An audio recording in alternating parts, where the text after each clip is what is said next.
First few months of launch, we were selling our protein powder in Ziplocs from the back of a purchase cart. Most of the advice I hear is don't work with friends. I beg to differ. We had this idea. For the first year of Wheyl, it's just Rich and I. We packed all orders, we answered all inquiries, we did all of the design work and copywriting, and that's just not sustainable. What made you keep going?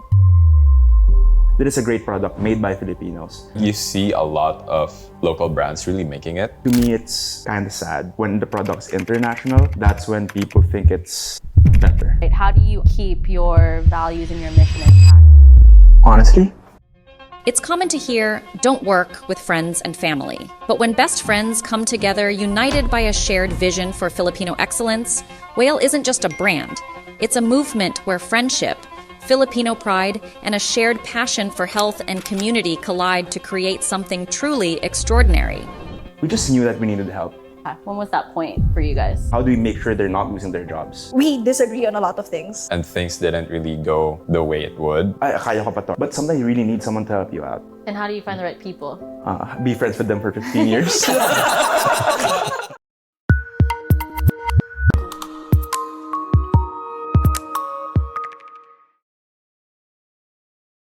Thank you guys for coming here, taking the time out of your busy schedule to do this episode with us.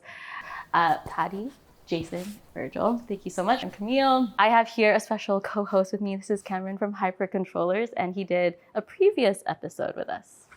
Cool. Yeah. Nice. Hi, Cameron. Hi, Cameron. Hi, Cameron. She's gonna pound you with the hard-hitting business questions. Perfect. Perfect. We're looking forward to that. All right. Hit us up. Let's go. So tell us how you guys started this business. I know you have a little blurb on the website, but for people who don't know, it's a very interesting story. You guys just know, like every time they just look at me. That's its role. Just say the story every time. So after this, I'm like, good. But yeah, anyway, it started in 2017, but really Jason and I have been planning it back in 2016. So that's a year out of college. And before college and before working, because we were both doing our own things after college. Like I had my office job at the bank. Mm-hmm.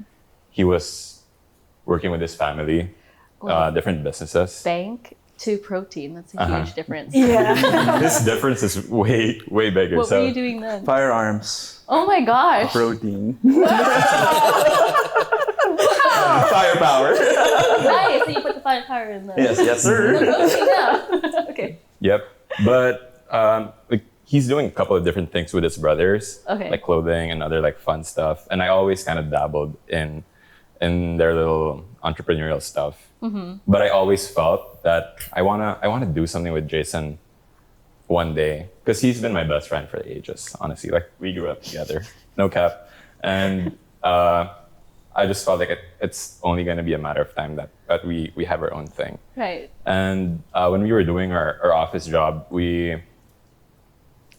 were already planning that stuff. So for me, like in the bank, doing my desk job, pretending to, oh my gosh, if they hear this, I don't know, but pretending Okay, you're gone from there now, it doesn't to matter. crunch the numbers, but really I'm like researching on the whole protein stuff, right? Wow. So we were building it, and I was like timing when to quit my job just to do this thing full time.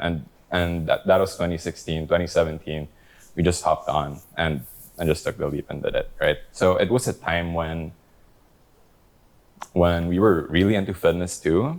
So like a lot of gym, basketball. And that time, like honestly, 2017, 2016, there's really not a lot of like protein options here yet, and not a lot of information on protein. Right.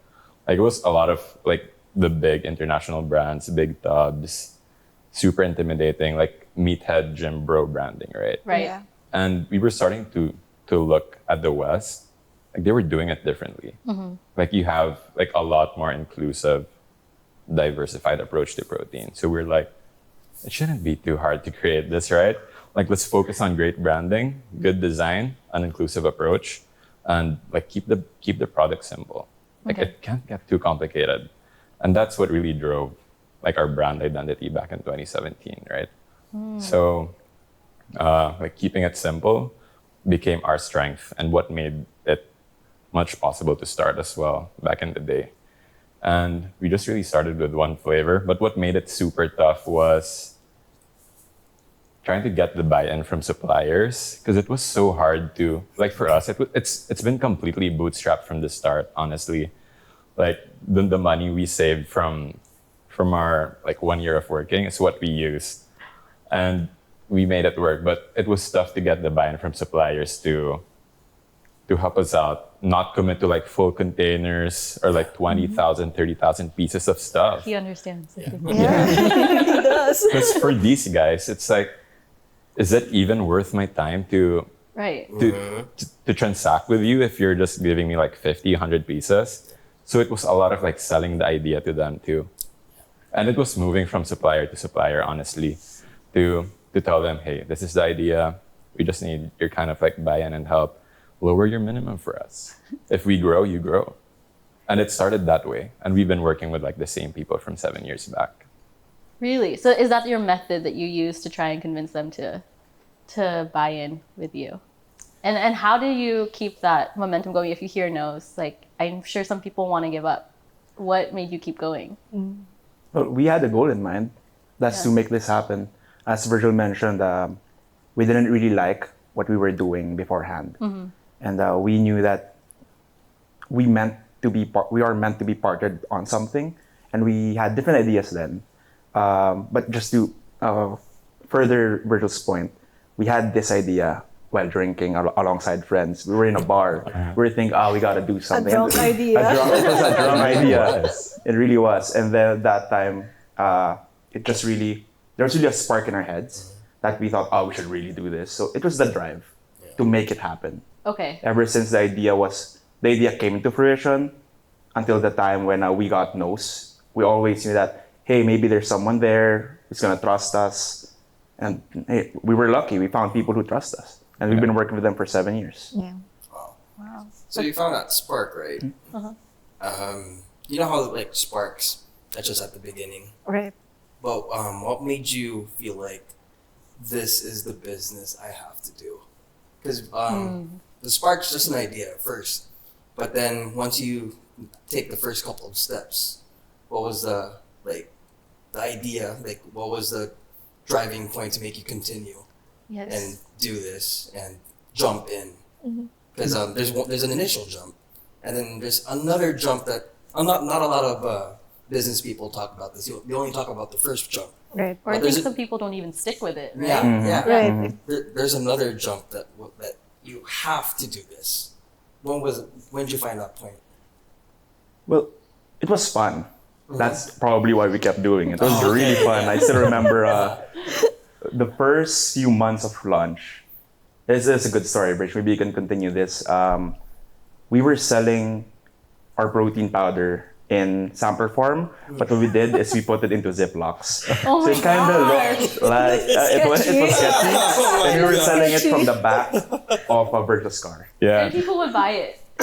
Yeah, I think it's a good way to hop back on the story, right? So we got our manufacturer. We started with one flavor, but we really had no one to sell it to. So it's really just starting with selling to our friends and family and people we play basketball with. Like, just give it a try.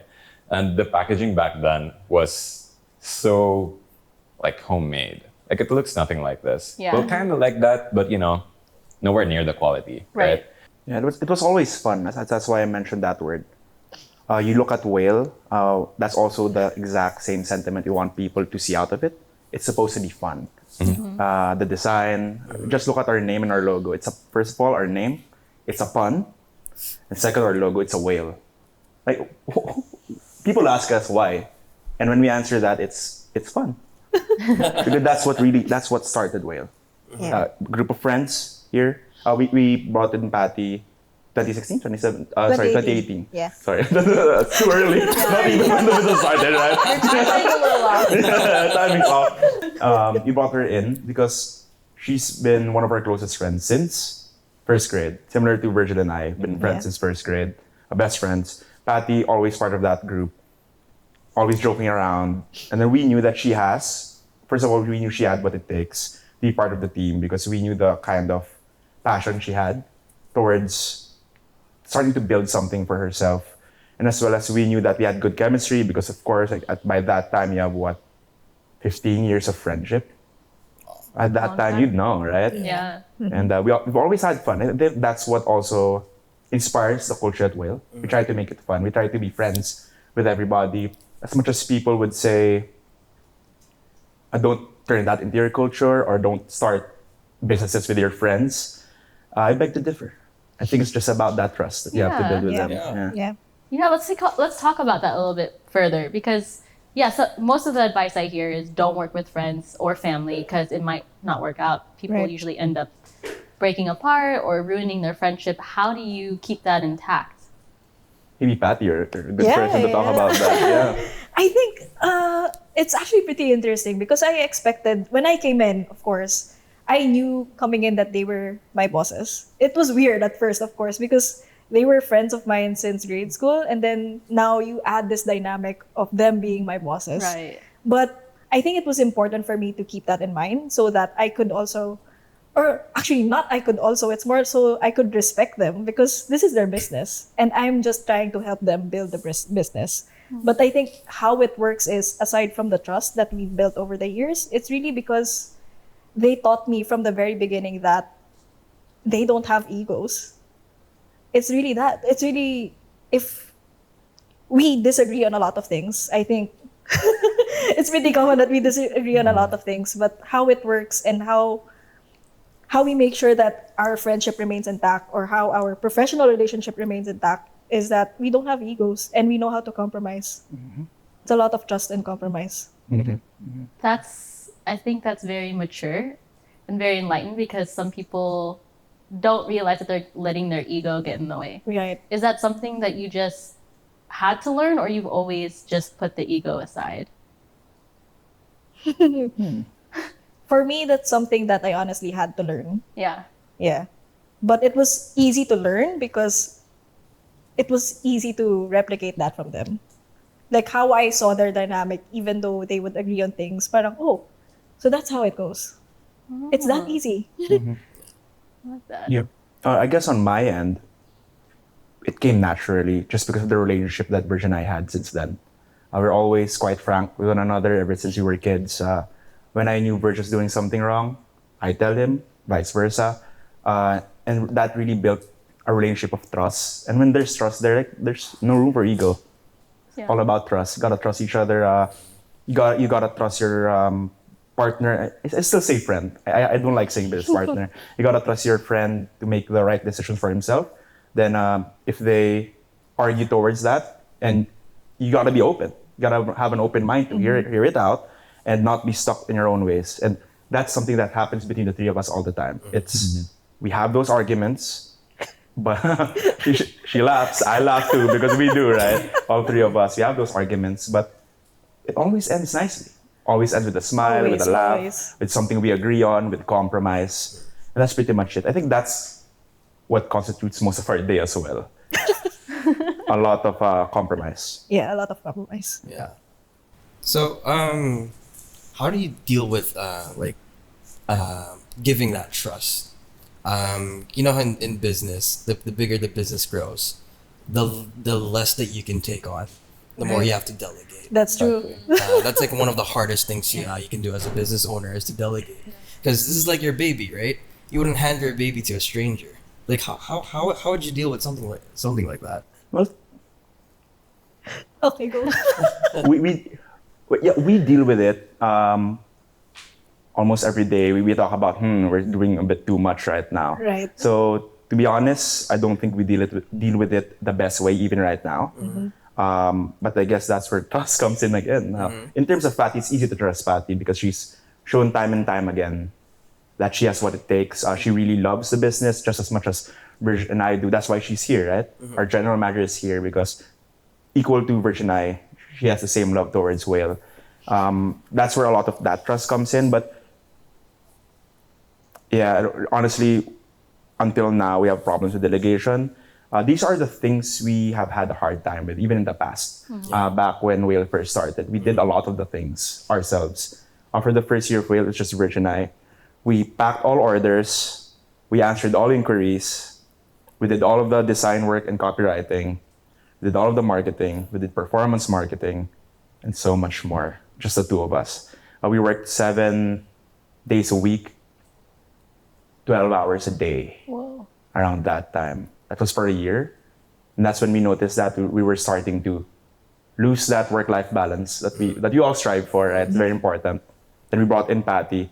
But even then, we still didn't delegate much to Patty because that's a core issue of Virg and I. It's hard to delegate for us until now. It's so hard. It's so hard to delegate. It's hard. But mostly because, Virg, you always say this, it's so much easier if you just do it yourself. But that's not worth it, right? So that's a mentality we're trying to fix. We've been plagued by it for years now. But every day we get better. We try to trust our people more, or rather we try to train them more. Yeah. So we can trust them more. But in the first place, that's why they're part of the team. We trust them. Yeah. It's a matter of just easier if we do it ourselves. But then we don't really have that time anymore. As you mentioned, it becomes, as the business grows, it becomes overwhelming. Yeah. It is. Yeah. is. And maybe you have thoughts there too. Yeah. It's really something we're trying to learn by doing. Yeah. We've struggled with it for the past 7 years, honestly. And we've also grown the team quite a lot. Like me and Jason, first year or two, we brought in Patty, and right now we're a team of 20-ish people.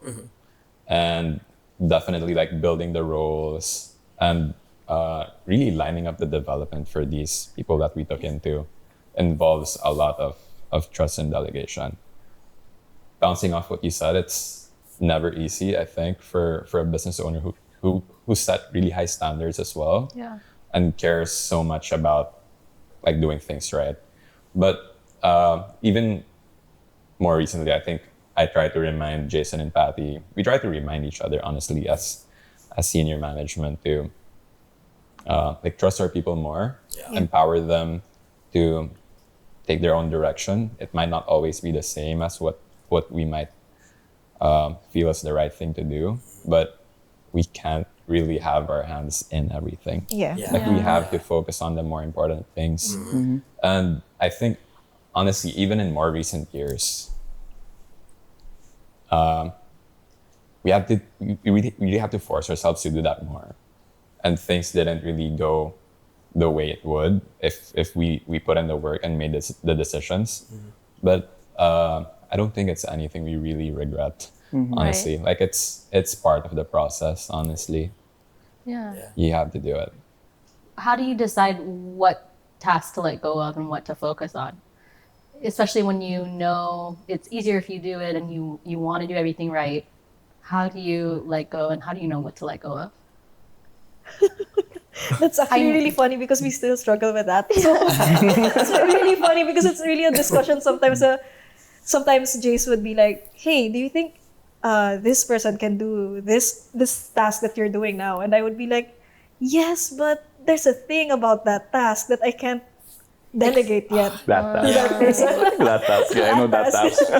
So it's a lot of checking in every now and then. Hey, is this something that we can already pass? Is this something that we can, already start letting go of?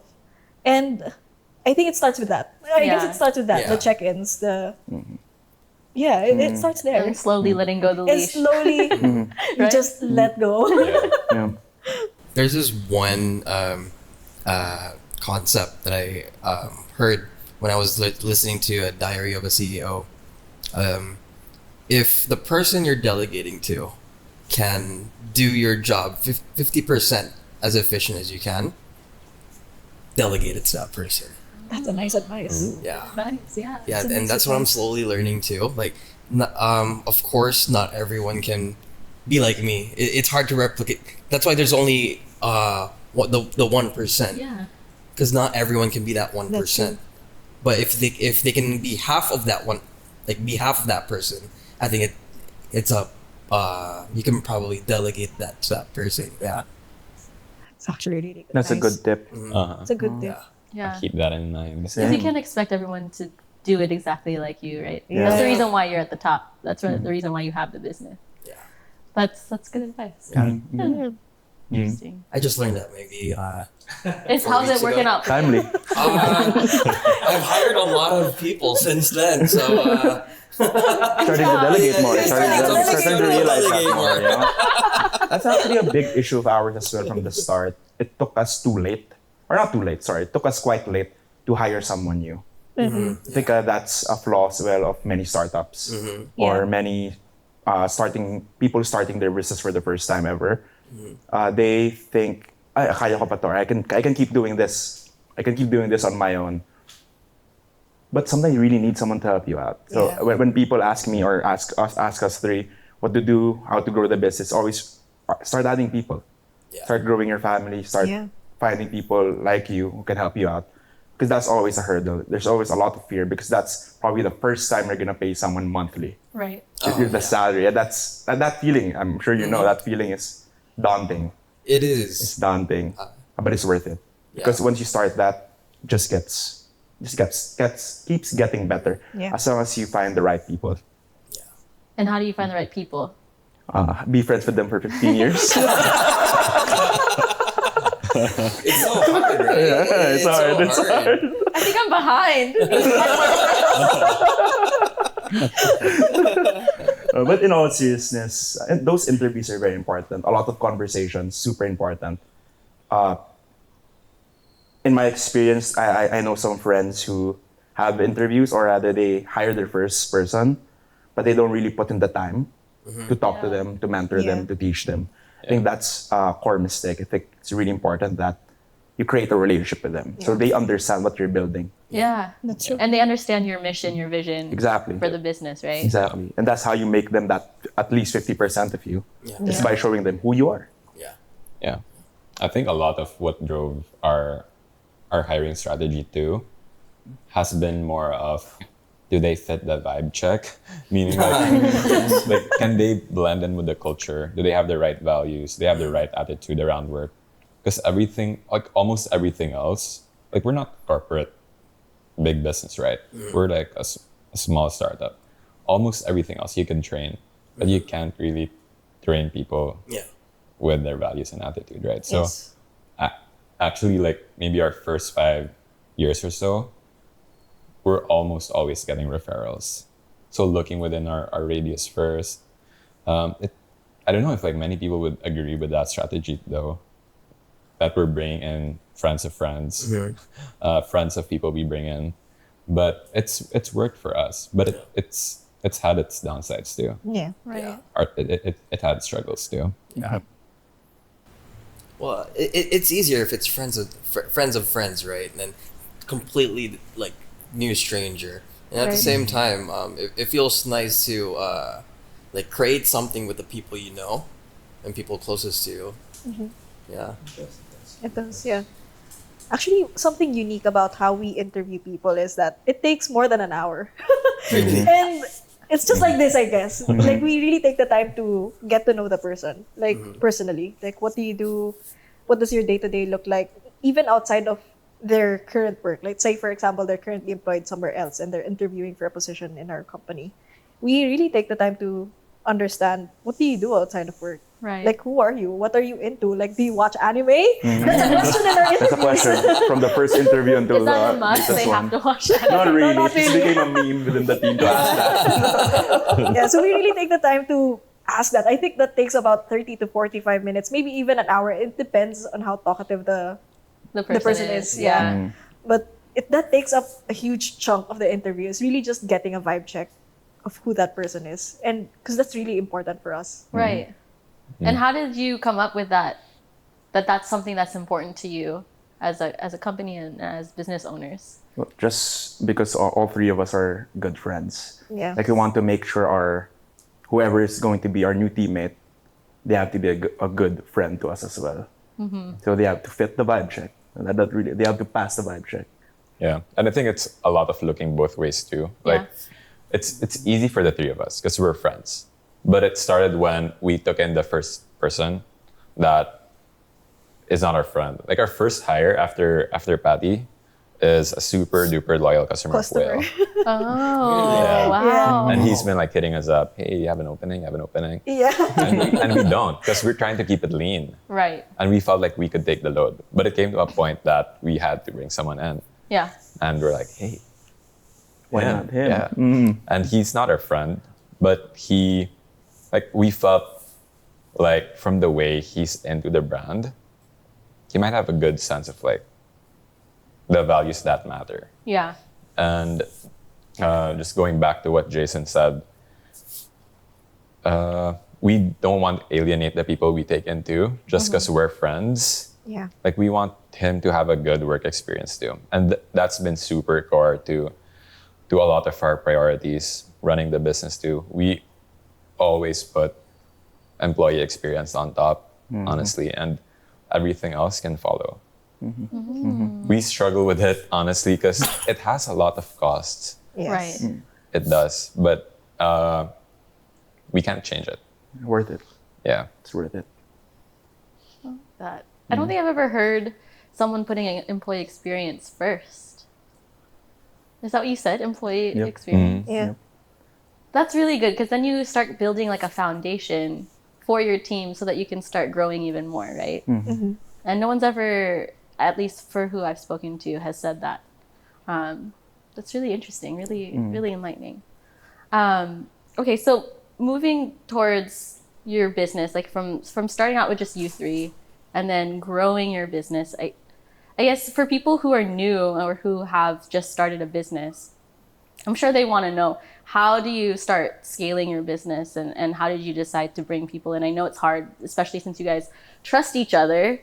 Like, when was the point you're like, okay, yes, we have to do something different and add more people? And yeah, when was that point for you guys? When it became overwhelming, when we knew that the three of us couldn't just pack orders every day, do all the inquiries, when we started to realize that, operationally, the scale was just a bit too big for just the three of us. That's when we hired our very first teammate outside the three of us. Still our teammate today, actually one of our heads. That's a good story. We hired him back in 2019. 19. I was gonna say 2016 again. 2019. And yeah, we just knew that we needed help. And we just knew that if we didn't get help, we'd just be stuck where we're at. To be honest with you, I don't think we're scaling the best that we can right now. Yeah. Okay. I think there are a lot more things we can do towards that. That's our 2024 goal. It's to scale better. Scale better. Scale Wheyl is what we call it. Scale well. I like it. Scale Right. Wheyl is what we call it. That's our 2024 motto. We still struggle with it. There are a lot of things as a startup or as a very, very small brand. There are still things we do then that we do now. And those are the things that we really have to fix up. That being, it's hard for us to scale. Our customer service, I don't know if I'm beating around, I don't know if I'm tooting our own horn here, but we really think like we have one of the best customer service out there. And that's a big priority of ours. That's not scalable. Yeah. Good customer service of this level that we are at, it's not scalable. So that's a balance that we have to think about, right? How do we make it scalable and yet maintain that excellence? Because we know that's one of our competitive advantages. Another is all of our orders are shipped by our own riders. So we don't outsource our logistics. Now, if you want to scale, that means you need to get more riders all the time. Yeah. And that's just not sustainable. Yeah. So it's a matter of how do we make sure they're not losing their jobs Yeah. while allowing us to scale. Those are the things we actually talk about a lot. And a lot more. You can just imagine there are a lot more things that we're doing now that's not scalable that would affect the employee experience that we still need to balance. Yeah. It's hard to scale. It really is. Especially making it an employee first company. The weird thing is, like, I think growing your business is always the goal, right? Yeah. Like, you can't take that out. So when did we ever want to scale? I think always. Like from the beginning, it's always been about growing the brand. Is it in the priority? Maybe not always. So we're focusing on different things. Sure. But the weird thing is the growth that we face always came during a time that we least expected. Yeah. Like I recall, like through the pandemic, we were one of the lucky businesses to do well.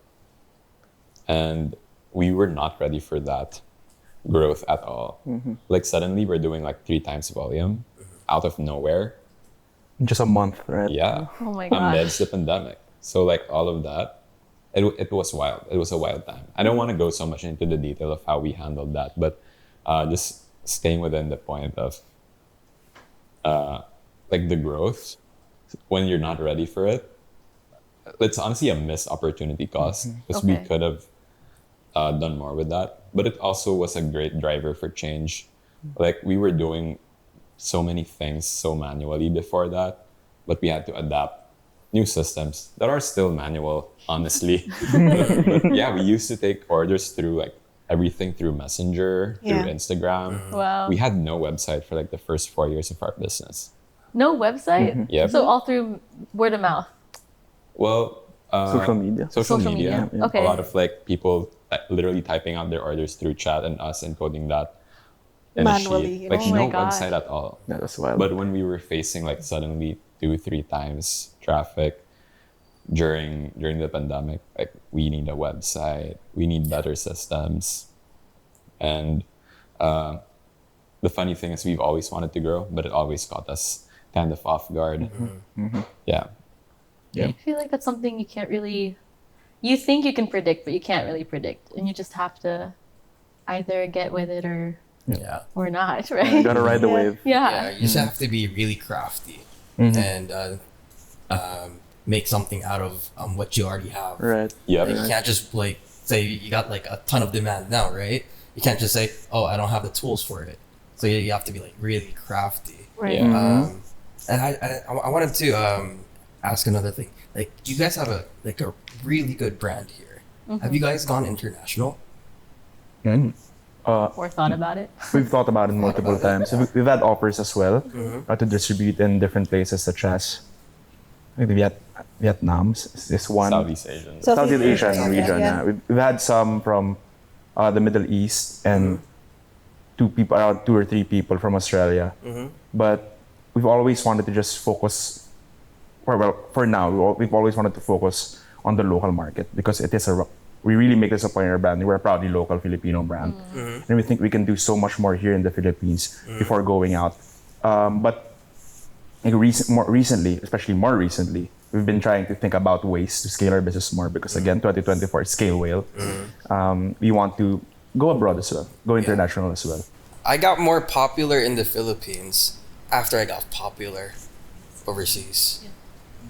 I tried as much as possible to sell in the Philippines first, but I couldn't get that popular. Like I tried to push. I did put a lot of money in ads. I worked with local content creators, but for some reason it didn't work. And then I had this idea like just go international. And then here it became more organic. It's really counterintuitive. And then I'd like to share that you can operate here in the Philippines and then distribute because the channel the location, our geographic location it's very advantageous like in terms for like packaging supplies, manufacturing, everything. We're basically like a hub in Southeast Asia, or not just Southeast Asia, in Asia in general. We have access to all these markets, and then we have culturally wise we're very linked with the West. I think that's a really good to take advantage of that. Not a lot of people think about the advantages we have as Filipinos, but we have so many advantages over other countries. Yeah, I mean, it's a lot harder. Like you know how like Vietnam, they're more B2B. They manufacture for other companies. It's because they can't make the connection between the biggest market, which is the West. That's very different for us Filipinos. We know their memes. We know their comedies. It's the same. Right? It's the same. It's basically the same. It's just a little bit darker over there. Do you think that you became popular here because people thought you were an international brand first. That's a good question. So that's like the allure, right? Yes. It's like, oh, I want something that's not from here because it's rare. When we first launched Wheyl, a lot of people thought it was an international brand. I don't know, maybe because of the look and whatnot. Then we started making localized flavors. Just one of our best sellers there is ube. We made ube milka whey protein, which is very unique. I think it's the first ube whey protein in the world. I'm not sure. Don't quote me on that. But yeah, very localized. And that's when people started realizing that we're a local brand. It's because of we started localizing our flavors, localizing even our content. We started to show our faces more. I think we started showing our faces more after the pandemic. Yeah. I think people got it mixed up for a really, really long time. Really? Yeah. We've gotten so much, local pala kayo. Or like, you're a Filipino brand. Frankly, personally speaking, I'm sad about it. It doesn't mean it's international, it's better. Yeah. Like Filipinos can make better products. Filipinos make better products every day. Yeah. Right? The Filipino, our labor force here, like we're known as masipag. Do you guys agree? Yeah. Masipag talaga tayo, sobra.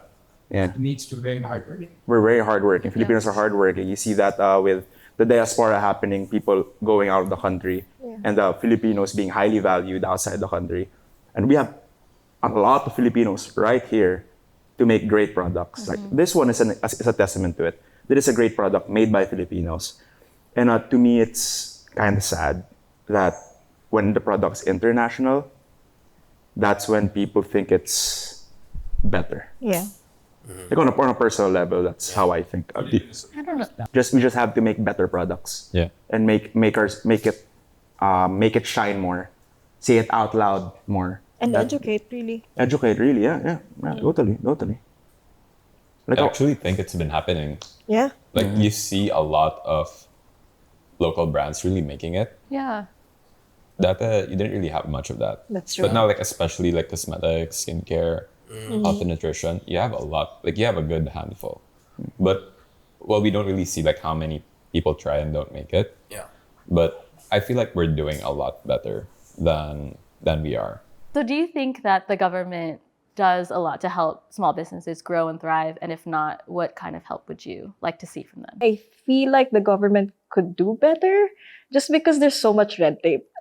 I wish we could remove some of the red tape that exists right now just so people can be more confident to start their businesses. Because as it is now, you lose a lot of money just to start a business. And that's even before, or that's even aside from the money that you spend for your product, whatever that is. So there's a lot of money spent just on processes. What do you mean by red tape exactly? I guess you just have to register a lot of things. What are the requirements that we have? I'd just like to ask you guys, what are the hardest things you guys gone through as business owners? supply.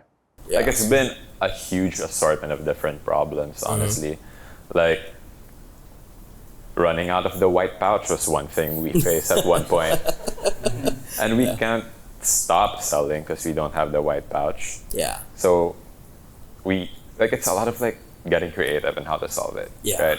It's a huge assortment of those kinds of problems that catch us off guard. But if it's the biggest one,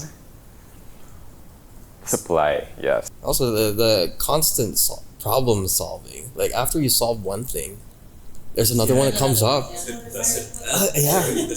Yeah. So my question actually with that is, if there's always like something to solve, right? How do you also keep your values and your mission intact and focus on the overall culture that you want to bring to your company when you're constantly trying to solve problems?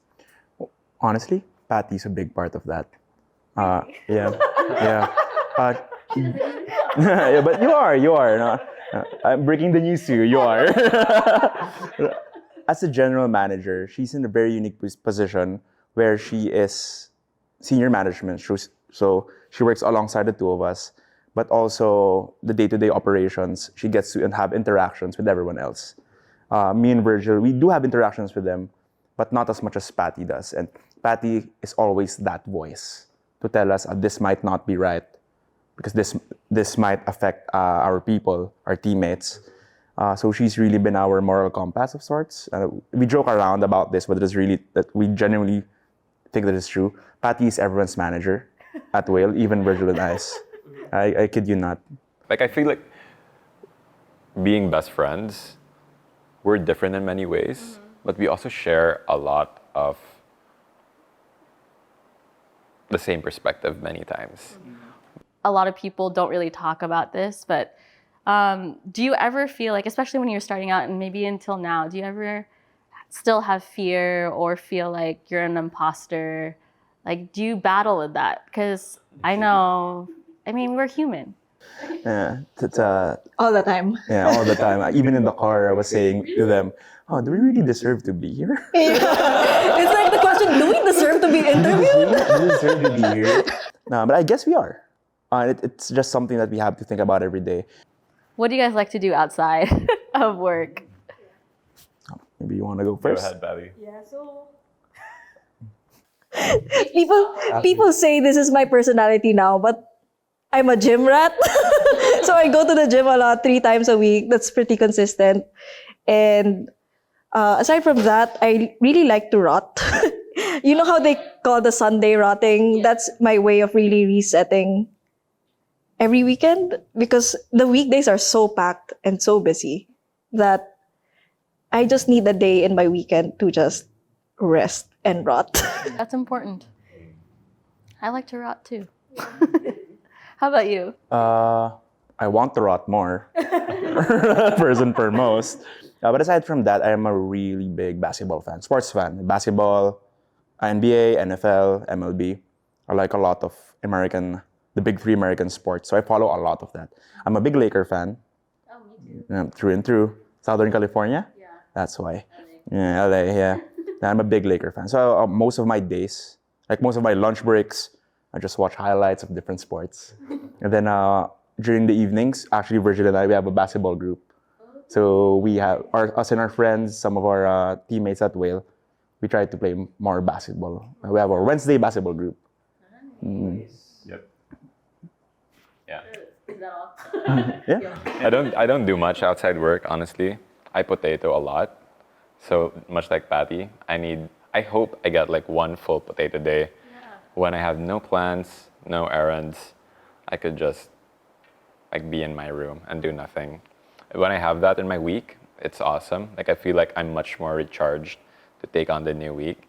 But for downtime, I fit in a workout here and there.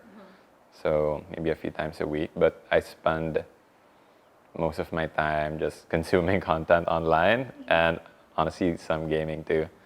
So, Nice. Gaming. gaming. Do you use his controller? I do PC gaming though. PC. So You can still use your controller. Valorant is what I spend a lot of my time on. We play basketball. You should watch us play basketball. It's so physical. So physical. But we know it. We know it. Yeah, we know it. All right. So to follow up with that, you said you have little fires here and there throughout the week and they kind of culminate, right? So what do you do if all of a sudden it kind of hits your threshold and it becomes too much? How do you deal with that internally? And let's say these two don't even have, you can't even get a hold of them, right? So how do you deal with that yourself? Because I think that you have a solid relationship, right? But how personally, if people don't have a team, would you deal with that yourself? Oh, first you cry a lot. I'm just kidding. Well, first and foremost, it really is difficult when that happens because that does happen.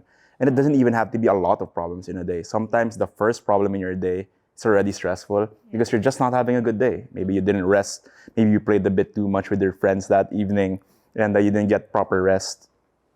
But sometimes you do have no choice. You just have to soldier on.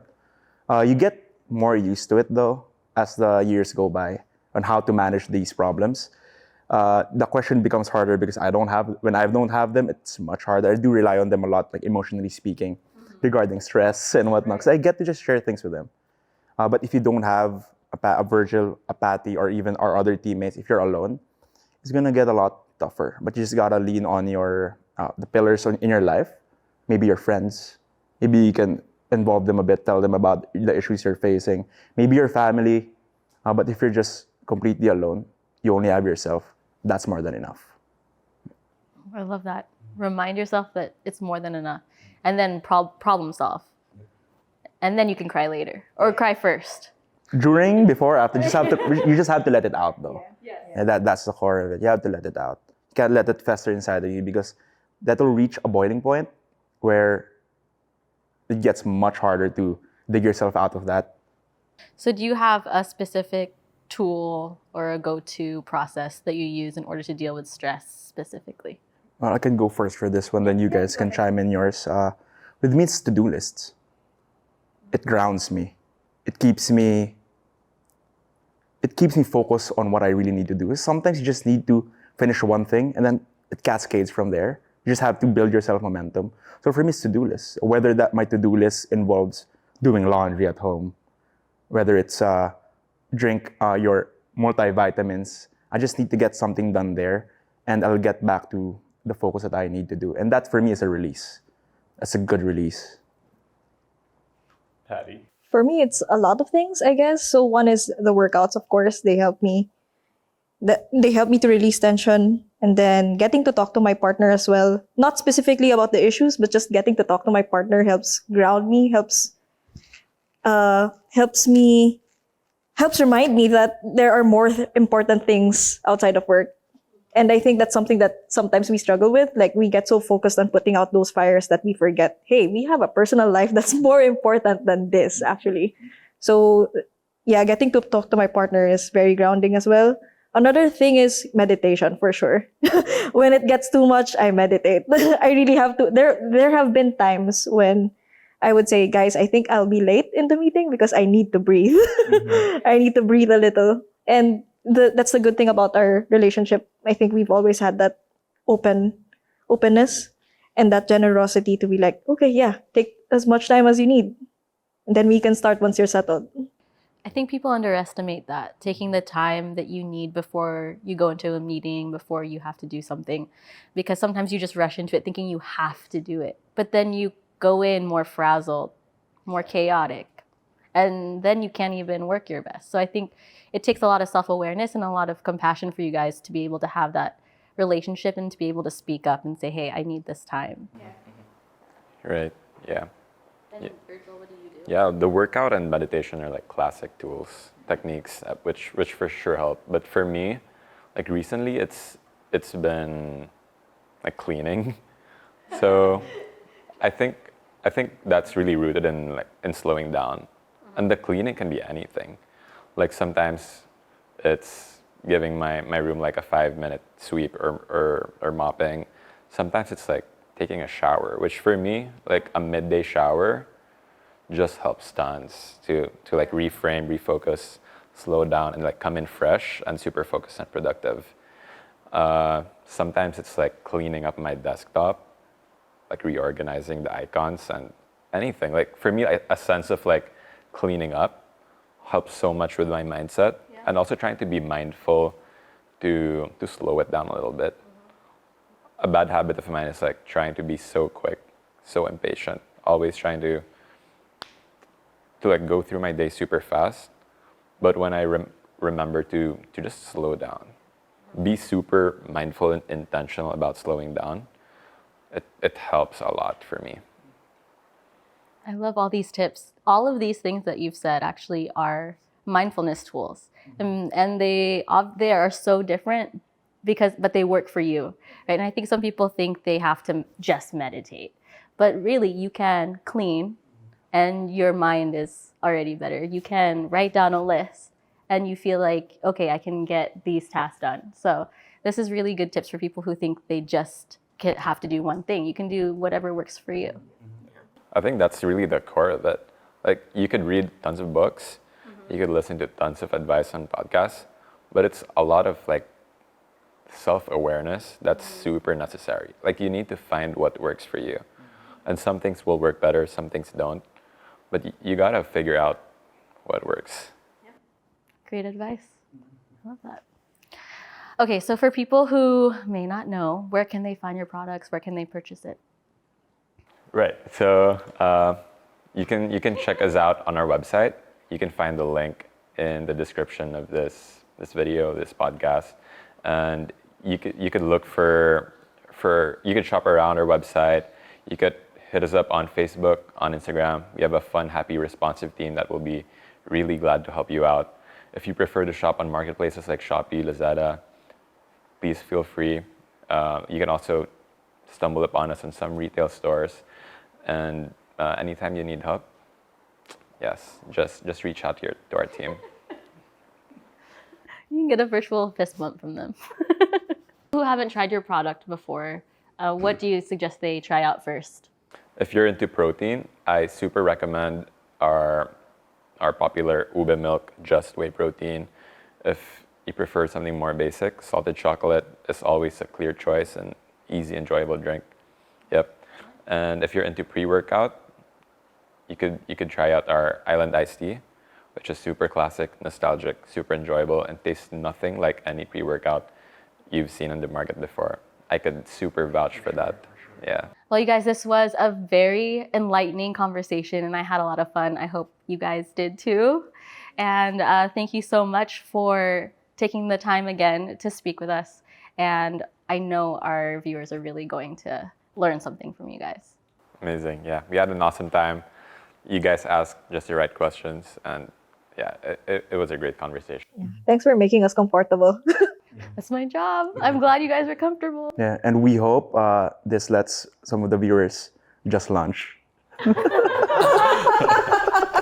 Yes, that was really good. That was free, right? I got free. The next one isn't. It's the feet fix that you have to pay for.